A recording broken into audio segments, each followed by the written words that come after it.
So we're just driving the Discovery 2 again, and we've been using this now. It's nearly a year since we bought this one, and it's just been superb. It's done everything we've expected of it. It's been so far 100% reliable, and it's been a really good car. We're really pleased with it. It's comfortable on A and B roads. It's not such a great motorway vehicle, but it is just, for the daily commute, it is brilliant. We are bang smack in the middle of the coronavirus lockdown at the minute, so as a garage we're allowed to open, but I think we're going to be closing very soon, because not only are we not getting people booking in for work, we're getting people actually now pulling out of work that's been booked in for a while. So the situation is getting pretty dire, really. Parts delivery is terrible. There are some companies that are still trying, but it's getting worse. Some of the parts suppliers are saying they will only deliver parts if it's for a vehicle of a key worker. Anything else they won't deliver for. They'll also other parts companies have closed altogether. So that means our biggest supplier, they shut last Wednesday. We're now on Wednesday the following week. So it's now 1st of April. And like I say, our biggest supplier, they've been shut for a week. We've used other suppliers, obviously. Parts delivery hasn't been too bad in the main, but like I say, some suppliers are now starting to say that they will only deliver if it's for a key worker's car, and you have to produce the ID for the key worker, which is a little bit of a logistics nightmare if you've already got their car in, stripped down, and then you've got to get them to come to the garage to produce ID. So that can be fun. We haven't as yet struggled with getting the parts. We've had to eBay some parts, and you can still get brand new parts off eBay, and we're just waiting on seeing whether that delivery service is still going to be okay. We've got parts coming for a vehicle at the end of the week via eBay, so we'll see. But what is going to really affect us is the amount of bookings are so far down. We're on Wednesday, and so far this week we've only had 2 people ring to book in. That's just going to be get to the point where it just is not enough work to warrant opening. So that's going to affect us badly. And as we keep saying in these videos, losing your business or being forced to drastically reduce your business is nowhere near as bad as losing a loved one, and we don't ever think it is. So don't think we're saying that, but it is just at this moment looking really crippling for most businesses.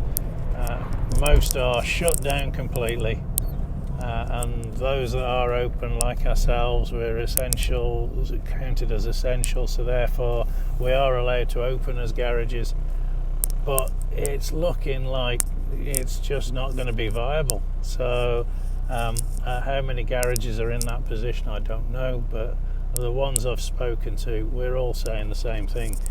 If you don't get the work booked in, what's the point of opening? There isn't any.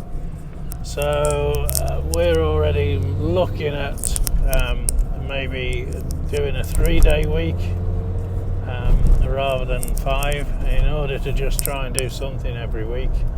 But you're trying to book work in to make full days rather than just partial days, because if it's partial day and you're paying people to do the work, you're paying them for a full day, but you're only getting a partial day's work out of them. So trying to do it so that we say to them, we'll try and do 3 or 4 days solid a week.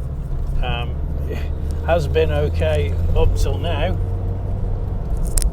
So this week we're on a 4-day week, but next week onwards it looks like we're even struggling to do that. So unless some inquiries come in between now and the weekend, next week looks dire. So we'll be shut for most of the week by the looks of it. So it is what it is. Like we're just passing a pub now, and you feel, well, they had to shut down nearly 2 weeks ago, and you just think that's gotta be hurting them. You know, the overheads don't stop with a business. That's the key thing. You know, you can shut down, you can stop work, you can limit some of the expense, but ultimately the overheads just keep coming at you, and if the money isn't coming in, well, you go bust very quickly. And that's, I think, where the grant from the central government, they said they've paid it out to local government already, but we're not seeing it. And if we're not seeing it quickly, then that's just going to be, you'll go bust before you see the money, and that'll be the reality of it. So we'll continue to give updates possibly and see how we're doing, but it's looking pretty grim, we'd have to say.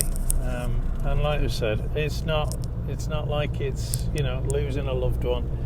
It's a business, and you go into business with the expectation of making it work, but the reality is that not all businesses do. So you have to always have that in the back of your mind.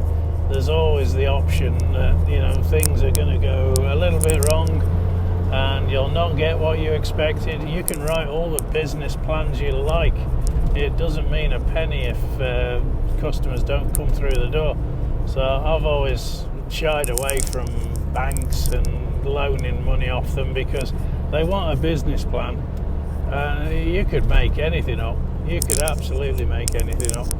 So we're in that situation now where, you know, we're not beholden to the bank at all, but it's still, you know, you can only go on for so long, even without massive debts behind you. So for companies that have got massive debts and big repayments, and, you know, for some companies that's millions that they're, you know, expected to be paying the interest on at least, and some of the repayment, it's going to kill them. It's going to absolutely kill them. Anyway, that's enough from me, so I'll see you next time.